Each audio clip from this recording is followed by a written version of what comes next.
유대교의 교훈집 탈무드를 보면 남을 욕하거나 험담하는 것에 대한 경고의 금연이 몇 개 있습니다. 앞에 화면에 있는데 한번 보시면 좋을 것 같아요. 남을 중상모략하는 자는 무기로 사람을 해치는 것보다 더 죄가 무겁습니다. 무기는 가까이 다가가지 않으면 상대를 해칠 수 없지만 중상은 멀리서도 사람을 해칠 수 있기 때문입니다. 험담은 살인보다도 위험합니다. 살인은 한 사람을 죽이지만 험담은 반드시 세 사람을 죽입니다. 험담을 퍼뜨리는 사람, 그것을 부정하지 않고 듣고 있는 사람, 그리고 험담을 당하고 있는 사람. 손가락이 자유로이 움직이는 것은 험담을 듣지 않기 위해서입니다. 험담이 들려오거든 재빨리 귀를 막아야 합니다. 탈무드에 기록된 이런 내용들은 남을 욕하고 험담하는 것이 얼마나 무서운 것인가를 우리에게 잘 보여주는 그런 얘기입니다. 그런데 남에 대한 험담이나 비난은 2000년도뿐만 아니라 지금의 시대에 와서 여전히 더 심해지고 있는 것이 현실의 삶의 모습입니다. 특별히 유튜브 같은 SNS가 발달하고 실명을 사용하지 않아도 인터넷 기사에 댓글을 달다 보니 그 익명성에 의존해서 남을 욕하고 믿지도 않는 가짜 뉴스를 만들어 너무나도 쉽게 퍼뜨려 이로 인해 상처를 받아 스스로 목숨을 끊어놨다는 뉴스가 심심치 않게 들려지는 것이 현실입니다.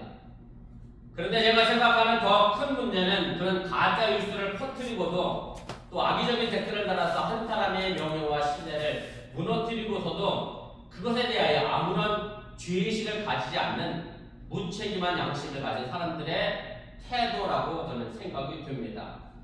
다시 말씀드리면 자신의 언어 폭력이 흉기를 휘두르는 것보다 더 무서운 것이라는 것을 전혀 알지 못하고 있다는데 어찌 생각해보면 사실 알면서도 일부러 더 모른 척 은근히 그것을 즐기고 있는지도 모르겠습니다. 물론 이것이 세상적인 일만이 그렇지 않습니다. 교회 안에서도 여전히 이런 문제는 우리에게 큰 문제로 대두됩니다. 제가 이민 목회 거의 저도 30년 가까이가 밑에 가는데 이민 목회하면서 가장 많이 듣는 말 중에 하나가 뭐냐면 교회 가면 말이 많습니다. 저는 아직 여기서 못 들어봤어요. 여기서 아직 못 들어봤는데 교회 가면 말이 참 많다면서 한인교회 가보다 더더욱 어렵고 힘들다 이런 얘기를 합니다. 그래서 제가 가는 곳마다 꼭 그런 얘기를 합니다. 그 말은 어디서부터 나왔을까요? 네? 그 말이 어디서부터 나왔을 것 같아요? 예, 교회에서부터 나왔습니다. 우리 교회 와보지 않는 이상 우리 교회 형편과 처지를 아는 사람이 없기 때문에 우리 교회를 거쳐간 그 누군가가 밖에 나가서 얘기하니 그 사람들이 아는 겁니다. 물론 교회라고 해서 100% 좋은 일만 있을 수는 없습니다. 좋은 일도 있고 나쁜 일도 있지만 가능하면 나쁜 이야기는 안 전하고 좋은 이야기만 전하는 PR 시대라고 하잖아요. 피할 것은 피하고 알릴 것은 알리고 이병수 목사가 얼굴은 잘생겼는데 키는 작다 이런 거는 안 해도 되고 알릴 건 알리고 피할 건 피해야 되는데 사실 교회의 모습이 그렇지 못하다라고 하는 그런 얘기입니다. 여러분 원수가 있잖아요. 원수는 절대 남하고 원수되지 않습니다. 그럼 누구나 원수가 될까요? 늘 가까이 있는 사람하고 원수가 됩니다. 가까이 있는 이웃이나 친구나 친척이나 부모, 형제, 자녀가 원수가 되지 남하고 멀리 떨어지는 저 사람하고 나는 절대 원수가 되지 않습니다. 그래서 우리가 이 언어에 대하여 내가 어떤 이야기를 할 것인가 생각해보며 그 누군가에게 상처를 주거나 그 누군가를 험담하는 일에 가능한 우리 교회가 자제할 수 있기를 주님의 이름으로 간절히 부탁을 드립니다. 이서구와의 이런 이야기가 있습니다. 늙은 사자가 병이 나서 자리에 누웠더니 숲의 모든 동물들이 병문안을 왔습니다. 그런데 누가 안아보고 있느냐면 여우가 나타나지 않습니다. 그러자 늑대가 이때다 싶어서 사자에게 달려가서 그동안 여우가 어떤 잘못을 했는지 이런저런 이야기를 하며 험담하면서 사자가 동물의 왕으로 여우가 사자를 인정하지 않는다라는 이야기를 이야기하면서 병문안 오지 않는 것도 그런 이유 때문에 오지 않는다라고 늑대가 사자에게 그렇게 일러 바쳤습니다. 그때 마침 여우가 나타나서 늑대가 하는 말을 이제 듣게 됐습니다. 늑대의 말을 들었으니 사자가 당연히 화가 잔뜩 나 있었을 거고 여우를 보자마자 눈을 크게 뜨고 화를 터뜨립니다. 그러자 여우가 몇 번이고 내가 일찍 병문안을 오고 싶었는데 사자왕의 병을 고치기 위하여 내가 여러 의사들을 찾아다니면서 어떻게 하면 그 병이 낫게 될 건지 알아보고 오느라 제가 병문안이 조금 늦었습니다 라고 이렇게 얘기하면서 사자에게 엎적 엎드려 이제 절을 하게 됩니다. 이 말을 들은 사자가 귀가 솔깃해졌어요. 자신의 병을 고칠 수 있다는 의사를 찾아다닌다고 하니까 그럼 도대체 내 병은 어떻게 고칠 수 있느냐 라고 여우에게 묻게 됩니다. 그랬더니 여우가 이렇게 얘기를 했다는 거예요. 늑대의 생가죽을 벗겨서 사자왕의 상처에 덧대시면 그 병이 금방 낫습니다. 그래서 늑대가 어떻게 됐겠어요? 바로 가죽이 벗겨져서 자신의 상처에 붙였고 그렇게 늑대는 죽었다는 이야기가 이석우화에 실린 얘기입니다. 남을 욕하고 험담한 결과는 시간이 걸릴 뿐이지 반드시 자기 자신에게로 돌아오게 되어 있습니다. 우리 속담에 콩 나는데 콩 심은데 콩이 나고 팥 심은데 팥이 나는 것처럼 우리의 말도 씨앗만큼이나 정직한 열매로 우리에게 맺혀지게 된다는 그런 말씀입니다. 그래서 오늘 예수님은 보면 37절에서 이렇게 말씀하십니다. 비판하지 말아라. 그리하면 너희가 비판을 받지 않을 것이다 라고 말씀했고요. 38절 마지막 부분에서는 너희가 헤아리는 그 헤아림으로 너희도 헤아림을 도로 받을 것이다 라고 말씀을 하시게 됩니다. 사도 바울도 갈라디아서 6장 7절에서 이와 비슷한 말을 합니다. 스스로 속이지 말라. 하나님은 업신여김을 받지 아니하시나니 사람이 무엇으로 심든지 그대로 거두리라 이렇게 이야기합니다. 우리가 헤아리는 그대로 헤아림을 받게 된다는 얘기입니다. 무엇을 심든지 그대로 거두게 된다라고 하는 얘기입니다. 우리 식으로 얘기하면 콩 심은데 콩 나고 팥 심은데 팥 나는 것은 사실 이것은 만고의 진리라고 해도 틀리지가 않습니다. 인생은 부메랑이라는 말이 있습니다. 내가 어떤 삶을 살았고 어떤 헤아림을 하면 사는지 그것이 그대로 우리에게 돌아오게 된다는 그런 말씀이기도 합니다. 오늘 본문에서 예수님은 남을 비판하거나 헤아리지 말라고 한 가장 중요한 이유는 바로 우리 자신도 비판과 헤아림을 받을 수 있는 사람이 되기 때문에 그렇습니다. 이것을 이어나오는 용서하라와 주라도 마찬가지입니다. 그래야 우리가 하나님으로부터 용서받을 수 있고 내가 남에게 주어야 하나님도 내게 뭔가 주신다라고 하는 그런 말씀이기도 합니다. 한국교회는 전통적으로 7월 첫째 주일을 맥주 감사주일로 지키고 예배를 드립니다. 맥주 감사절은 한문 그대로 보면 보리 농사를 마치고 드리는 감사절 예배를 맥주 감사절이라고 그렇게 말합니다.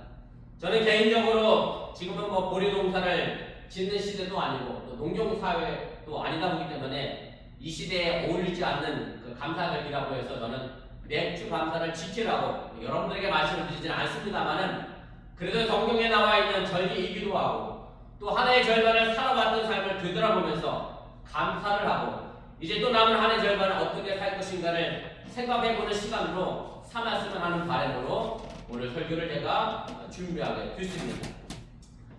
아마도 이 땅에 살고 있는 모든 사람들은 많은 것을 거두고 싶어 합니다. 아니 많이 거두기를 바라면서 이왕이면 나쁜 것보다는 좋은 것을 많이 거두고 싶어 합니다. 그런데 의외로 많은 것을 거두기 위하여 많은 것을 심어야 하고 좋은 것을 거두기 위해서는 좋은 것을 심어야 한다는 것은 다 마음속에 품고 있지 않다는데 문제가 있습니다.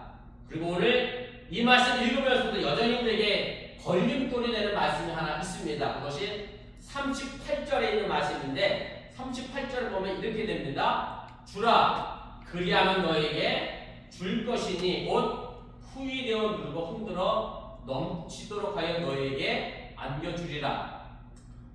우리가 이 말씀을 보면 후반부에 이렇게 되어 있어요. 후이되어 누르고 흔들어 넘치도록 너에게 안겨주리라. 이 말씀에는 사실 모두가 다 기분 좋게 아멘 하겠습니다만은 그러나 그에 앞서 조건으로 붙어있는 주라라고 하는 말에 대해서는 그렇게 쉽게 아멘하지를 못하게 된다는 그런 말씀입니다.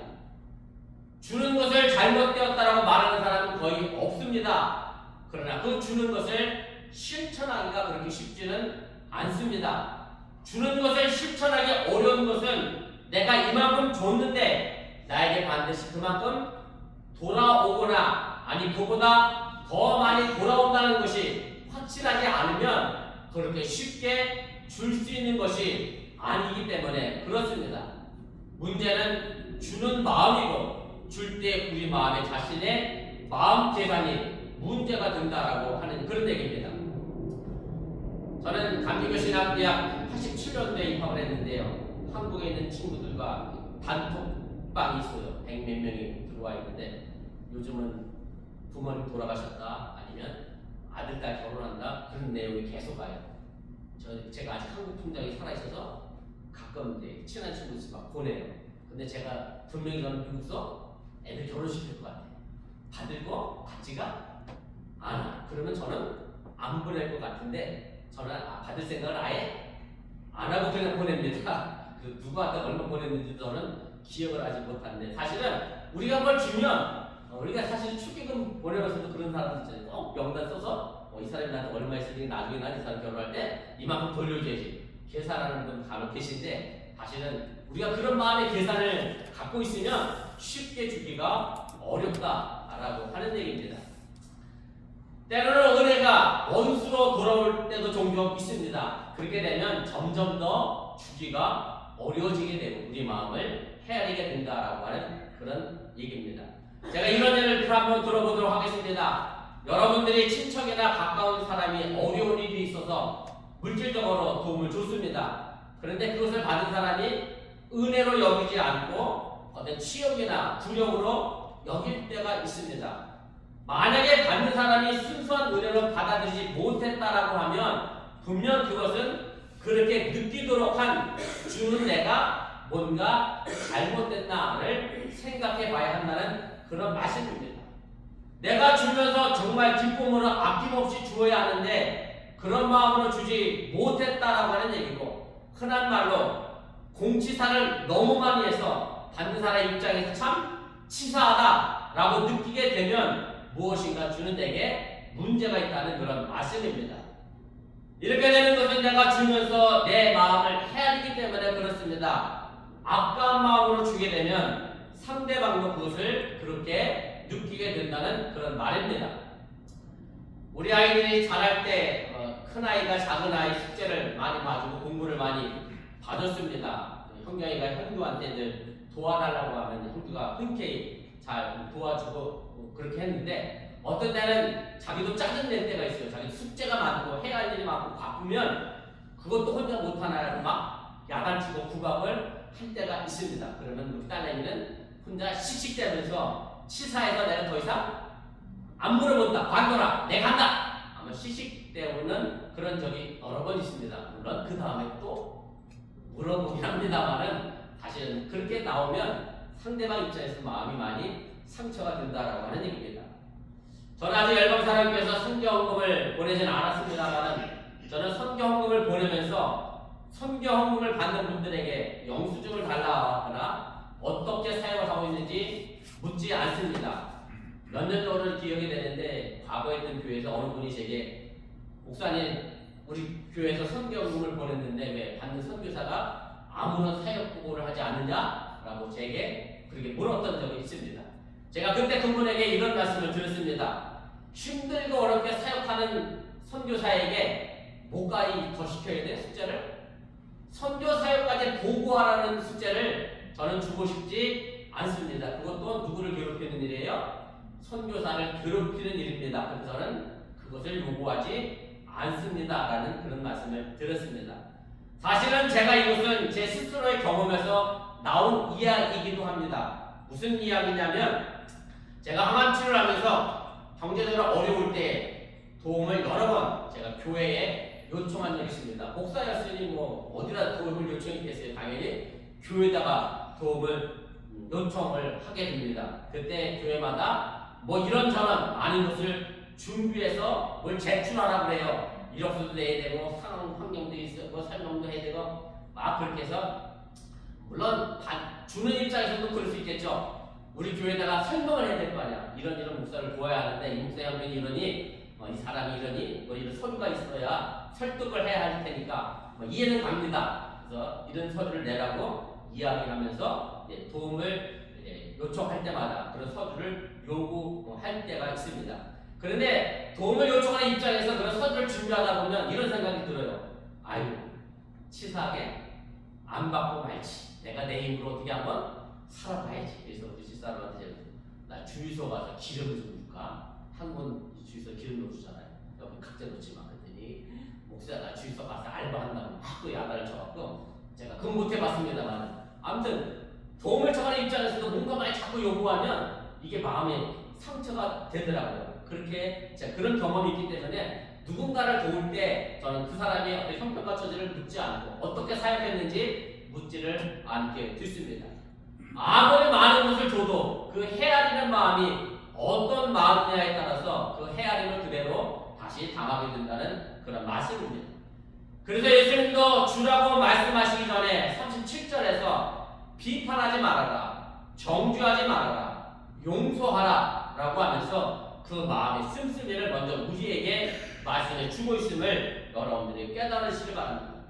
사실 이 말씀에는 아무런 조건이 없습니다. 쉽게 말씀드리면 어떤 것을 용서하고 어떤 것을 용서하지 말아라 라고 하는 조건이 없습니다. 어떤 것을 비판해도 되고 어떤 것은 하지 말아야 한다는 조건도 없다는 그런 말씀입니다. 비판이든 용서든 정죄든 우리가 제한을 두어서는 안 된다라는 것이 바로 예수님의 말씀입니다. 예수님의 제한을 두지 않고 우리에게 그저 용서하라, 비판하지 말아라, 정죄하지 말라고 하신 이유는 마치 우리에게 용서할 권한이 있는 것처럼 착각하는 어리석음을 범하지 않게 하기 위함임을 여러분들이 깨달으시길 바랍니다. 물론 이것은 주는 사람의 마음이고 이야기입니다. 그러나 받는 사람의 마음과 이야기는 또 다르게 들려질 수 있다라고 하는 얘기입니다. 받는 사람은 주는 사람이 그 어떤 마음으로 줬든지 간에 감사의 마음, 은혜의 마음으로 받아야 하고 고마워야 하는데 사람의 마음이 온전하고 성숙하지 못한 탓에 받으면서도 감사를 갖지 못하는데 문제가 생겨나게 된다는 그런 말씀입니다. 그래서 사실 물질을 주고받는 것이 아니라 마음으로 주고 마음으로 받는 것임을 여러분들이 믿으시기를 바랍니다.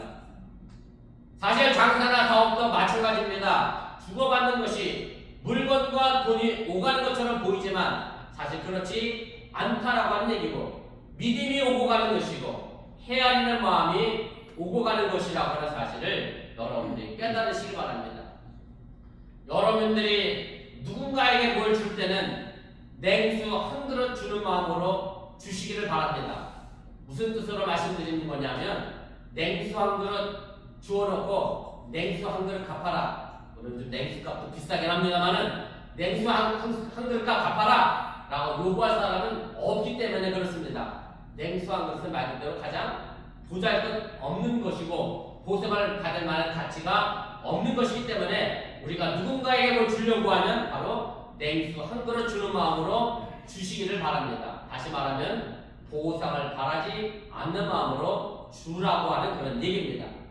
그러나 받는 사람이라고 하면 주는 것이 단순히 냉수가 아니라 지금 당장 내가 목말라 죽을 것 같은데 우리 남지사님에게 가장 중요한 건 지금 뭐죠? 에어컨 바람 아니에요. 에어컨 바람. 에어컨 바람이 평소에 별거 아닌데 이렇게 고장나니까 그 기사가 얼마나 고맙겠어요. 내가 지금 당장 목말라 죽을 것 같은데 그 누군가가 나에게 냉수 한 그릇 딱 주면 그건 단순히 냉수 한 그릇 값이 아니라 내 생명을 살려내는 일이라고 하는 얘기입니다. 저는 목이 말라서 군 복무할 때 논물을 마셔본 적이 있어. 훈련 시절에 물을 안 주니까 제가 지나가다가 논에 들어가서 논물을 먹었어요. 그때 생각에 여기다 농약을 쳤을까 안 쳤을까, 여기에 벌레가 있을까 없을까 생각이 전혀 안 나고 그냥 논물을 마시게 되더라고요. 정말로 목인 사람에게, 목마른 사람에게 냉수는 생명과 같다라고 하는 얘기입니다. 그래서 주는 사람이 어떤 마음으로 주는 간에 사실 받는 사람 입장에서는 저 사람이 내게 지금 생명을 주는구나 라는 마음으로 받아들이고 감사해야 한다라고 하는 얘기입니다. 그동안 항상 겉에 보이는 것보다 보이지 않는 마음을 살펴야 합니다. 내가 어떤 마음으로 주고받고 있는지, 나는 주면서 혹은 받으면서 헤아리는 마음이 있는지 살펴봐야 한다는 그런 말씀입니다. 예수님은 바로 비판하지 않는 마음, 정죄하지 않는 마음, 용서하는 마음으로 그렇게 주라고 말씀하고 계신 겁니다. 그러하게 되면 우리에게 후이되어 누르고 흔들어 넘치도록 하여 우리에게 안겨주리라고 한 그 약속의 말씀을 반드시 지킨다고 하는 사실을 여러분들이 잊지 마시기를 바랍니다.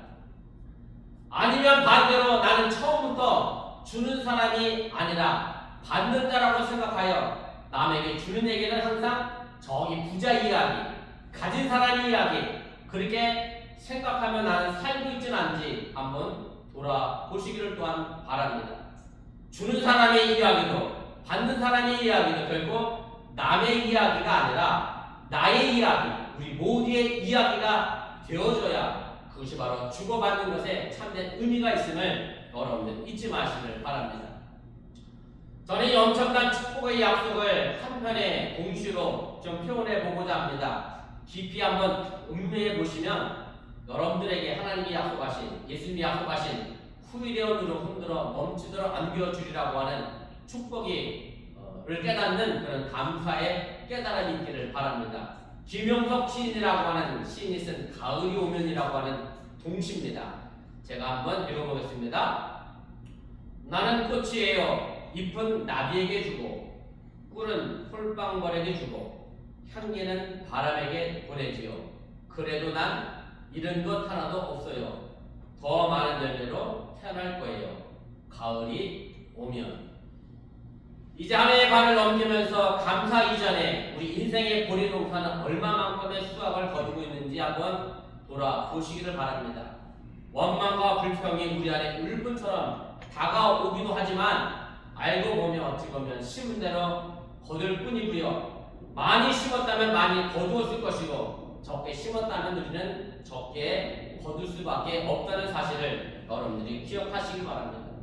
오늘 이 시간 여러분들이 제일 처음으로 감사해야 할 것이 있다라고 하는 바로 그것은 내가 심은 대로 거두고 해야 하는 대로 헤아림을 받는다는 사실을 깨달았다라고 하면 그것에 대하여 여러분들이 감사할 수 있기를 바라고, 그래서 전반기 6개월을 보내며 앞으로 남은 6개월을 우리가 살아가면서 나는 어떤 깨달음을 가지고 살아갈 것인가 깊이 생각해보는 그런 7월 첫째 주일이 되시기를 주님의 이름으로 간절히 축원을 드립니다.